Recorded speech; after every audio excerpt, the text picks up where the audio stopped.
5 diteruskan dengan lintas langsung ke Sarawak. Kita ke Sarawak untuk laporan seterusnya bersama rakan setugas Pemawin. Silakan. Baik, terima kasih Ismail di Angkasa Puri. Salam hormat dan salam sejahtera.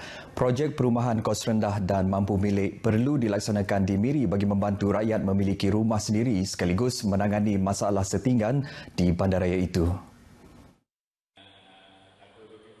Justru itu, Ahli Parlimen Miri Dr. Michael Teo Yew Keng berkata, kerjasama daripada kerajaan negeri amat diperlukan, terutama dalam menyediakan tapak tanah yang bersesuaian bagi tujuan projek perumahan berkenaan. Beliau berkata demikian pada Majlis Ramah Tamah Aidilfitri dan Ngiling Bidai 2019 di Dewan Masjid Ar-Rahyan Permajaya Miri.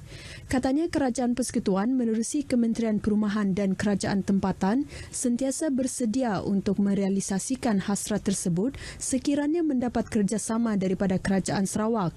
Jelasnya, pihak kementerian juga telah memohon kepada kerajaan negeri untuk mendapatkan tanah yang sesuai bagi melaksanakan projek berkenaan, namun sehingga kini masih belum mendapat maklum balas positif. Mengulas lanjut, Dr. Teo memberitahu pembangunan Miri diberi perhatian oleh Kerajaan Persekutuan termasuk projek bangunan baharu Hospital Miri untuk menampung jumlah pesakit yang semakin meningkat. Dr. Teo berkata, pihaknya turut menyalurkan bantuan kepada rakyat termasuk dari segi bantuan membaiki rumah dan bahan binaan selain melaksanakan program bantuan makanan atau food bank.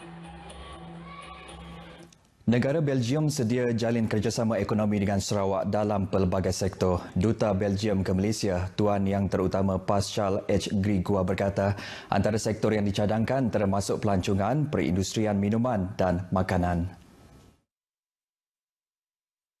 So really the point was to me some of the key people of the government, Mufti as well, economic agencies, just to have the first idea and then to come back in the future and maybe to see if there are any more opportunities for cooperation, economic cooperation for Belgian companies. We have few Belgian economic operators here, including importers of Belgian chocolates, and I'm sure we can bring other Belgian economic companies like micro hydropower plants and ecotourism and so on. We will see. It's just a start. Beliau ditemui pemberita RTM semasa melakukan kunjungan hormat terhadap Yang di-Pertua Negeri Sarawak Tun Pehen Sri Abdul Taib Mahmud di Kuching. Dalam jadual lawatan sehari ke Sarawak, Pascal juga dijadual mengadakan perjumpaan bersama Yang di-Pertua Majlis Islam Sarawak Datuk Misnu Taha, Pegawai Kanan Kerajaan Negeri dan Sarawak Energy sebelum berangkat pulang ke Kuala Lumpur malam ini. Ia merupakan lawatan pertama Pascal ke Sarawak sejak berkhidmat di Malaysia selama 10 bulan yang lepas. Terdahulu, Yang di-Pertua Negeri Tun Pehen Sri Abdul Taib Mahmud menerima zakat perniagaan bagi tahun 2018 berjumlah RM431,229 dan 99 sen bagi pihak tabung Baitul Mal Sarawak TBS daripada Bank Islam Malaysia Berhad. Zakat tersebut disampaikan oleh Ketua Pegawai Eksekutif Bank Islam Muhammad Muazzam Mohamed dan turut disaksikan oleh Pengurus Besar TBS Datuk Shibli Abang Muhammad Naili. Sarawak merupakan negeri yang paling aktif dalam pelaksanaan program komuniti kesedaran pencegahan awal kebakaran. Menurut Ketua Pengarah Jabatan Bomba dan Penyelamat Malaysia, JBPM Datuk Muhammad Hamdan Wahid, ini dapat dibuktikan menerusi penurunan kes yang dilaporkan setakat 6 bulan pertama tahun ini. Pemangku Setiausaha Kerajaan Negeri Sarawak, Datuk Jaul Samion berkata, konsep rumah terbuka yang diadakan bersempena sambutan Gawai Raya bukan sahaja landasan untuk mengeratkan silaturahim dalam kalangan masyarakat. Malah ia juga dapat meningkatkan toleransi kaum dan ia menjadi kebanggaan rakyat Sarawak.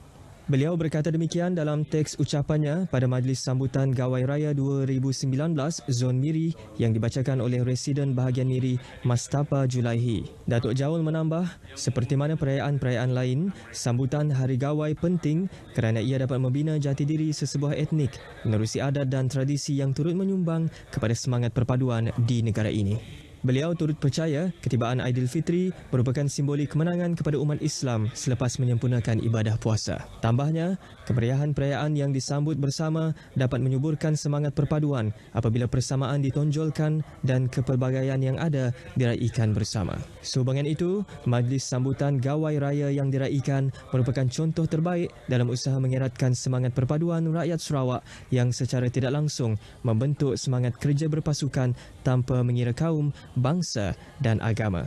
Pada majlis tersebut, turut diadakan penyampaian sumbangan touch point kepada 20 individu yang terdiri daripada golongan asnaf dan orang kurang upaya OKU.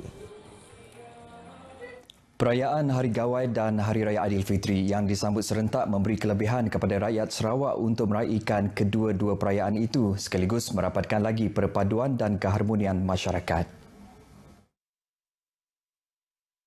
Sarawak is one of the most active fire department in terms of community program. Program outreach, program turun padang, program melalui community, program summer camp, program CERT, emergency response team, community emergency response team. Memang very active in Sarawak. Datuk Muhammad Hamdan berkata melalui program komuniti yang melibatkan masyarakat di luar bandar serta pelajar sekolah, ia telah memberi kesan kepada penurunan kes kebakaran di negeri ini. Kerana nak tunggu bomba mungkin mengambil masa, bukan kita Superman. Kita dipanggil terus ada di sana tak. So, bila dia panggil bomba, sementara nak menunggu bomba, the citizen itself already have that basic knowledge to respond, to help, to provide all the type of aids kepada yang mengalami apa-apa kecemasan tersebut. Beliau berkata demikian kepada pemberita selepas majlis ramah tamah Aidilfitri di Ibu Pejabat JBPM Negeri di Kuching. I think that is the prize that we get upon the impact and the outcome of this program community.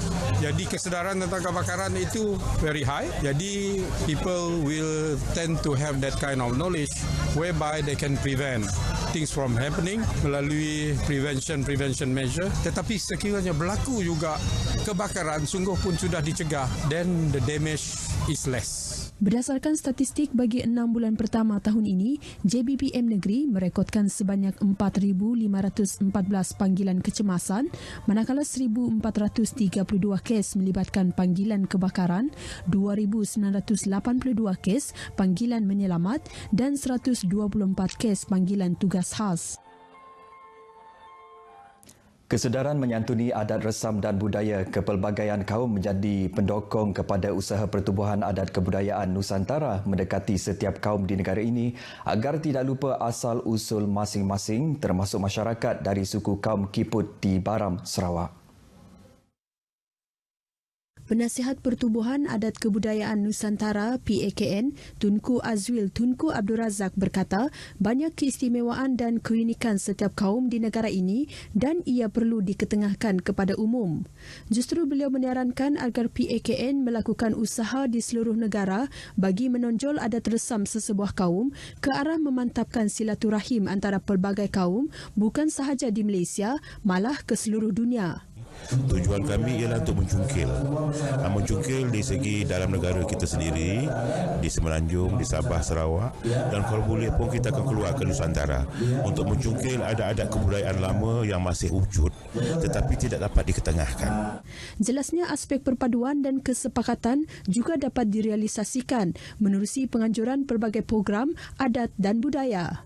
Malah tambahnya, pemilihan Miri sebagai lokasi penganjuran majlis amat bertepatan memandangkan Miri memiliki keindahan dan keunikan budaya termasuk etnik Kiput yang jarang diketahui umum. Inilah satu usaha kami, pasal kami berpendapat asas perpaduan boleh diwujudkan melalui adat dan kebudayaan.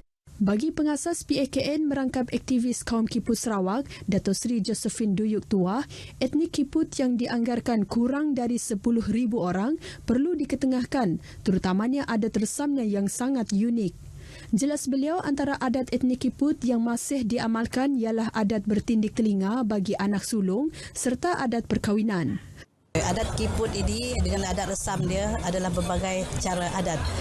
Walau macam adat daripada nenek moyang kita, bertindih anak saya untuk anak pertama, anak sulung sekali. Majlis yang dihadiri lebih 600 suku kaum Kiput itu dimeriahkan dengan pelbagai persembahan tarian serta dendangan lagu dari warga emas kaum Kiput. Baik, setakat ini dahulu berita dari Sarawak untuk N5 petang ini. Untuk berita seterusnya, kembali kepada Ismail di Angkasa Puri. Silakan.